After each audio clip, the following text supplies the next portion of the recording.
Before we go to the prayer, which will be revealed at the end of this video, let us first go to 1st century Greece to get the historical context. It is interesting how ancient principles can help us solve modern problems. Epictetus, a Greek philosopher, dedicated his life to demonstrating how Stoicism can provide meaning to anyone willing to introspect. He believed that we often become slaves to our emotions, as we fail to realize that we are the only constant force limiting ourselves. It's like we're in a reality TV show, and we're both the contestant and the judge, constantly criticizing ourselves. Epictetus's teachings, compiled in the Enchiridion by his student Arian, provide simple lessons on virtue and resilience for a fulfilling life, kind of like a self-help book from antiquity. Epictetus highlighted the importance of self-awareness and introspection. Our reactions to the world depend on the clarity of our thinking. Passions can cloud our judgment, leading to impulsive and destructive behavior. If you go grocery shopping when you're hungry, you can end up with a cart full of chips and cookies. Rational thought is what separates humans from other life forms and helps us overcome negativity. So, before you go to the supermarket, check both your wallet and your stomach to make sure they aren't empty. Epictetus saw virtue as the pinnacle of existence and the path to meaning. He believed that through right thoughts and actions, we can shape our character, live up to our potential, and achieve a state of fulfillment. Virtue is the sum of all the good we are and aspire to be. So, be your best version. Don't succumb to negative emotions, such as anger. Stay cool when you're stuck in a traffic jam, even when it's a midsummer noon and your car's air conditioner is down. Epictetus advocates for aligning our will with what is right, emphasizing that contentment comes from within, not from external circumstances. Accept the natural order of the universe and find beauty in change. Appreciate the beauty of autumn leaves instead of mourning the end of summer. Be happy with a nameless durian instead of craving for a Musang king. Epictetus also highlights the role of our perception in our reactions to events.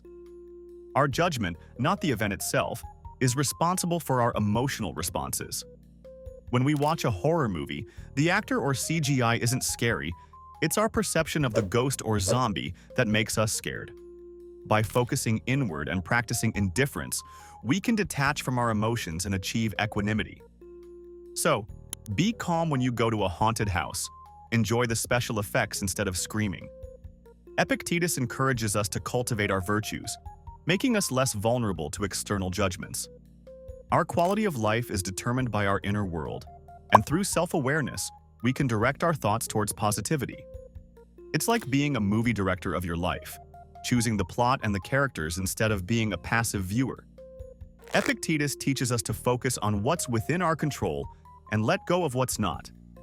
He argued that only our thoughts and actions are within our control, while everything else is beyond our influence. When we drive a car, we can control the speed and direction, but we can't control the traffic or weather. This understanding can free us from anxiety. When we're stuck in a traffic jam which is beyond our control, we can learn to stay cool, which is within our control. Likewise, we can't control the weather, but we can control whether we complain about the rain or fix the leaky roof of our car. Sometimes life becomes so bad that we are left with no option but to pray to God. In this regard, the Stoicism of Epictetus is encapsulated in the Serenity Prayer. God, grant me the serenity to accept the things I cannot change, courage to change the things I can, and wisdom to know the difference. This prayer is God's positioning system, helping us navigate our life. GPS provides us with access to the divine, letting us know our position and guiding us to where we need to go. For instance, if it is past midnight and you're binge-watching viral videos on YouTube, you need courage to change your sleep pattern. Strive to change what you can, but remember that the videos will always be there. In the Serenity Prayer, the call for courage aligns with Epictetus's idea that we must act on what we can control, even if it means shutting down the phone or laptop and going to bed.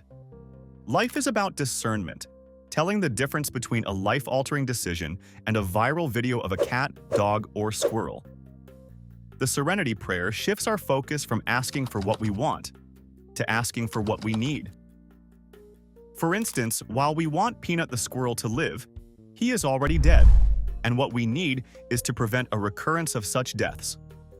With this prayer, we get the serenity, courage, and wisdom that we need. When misfortune strikes, whether you scream or are serene depends on how you pray or philosophize. In the end, whether you're invoking the serenity prayer or taking a page from Epictetus's book, it's all about keeping calm and carrying on. Watching viral videos. Thank you for watching.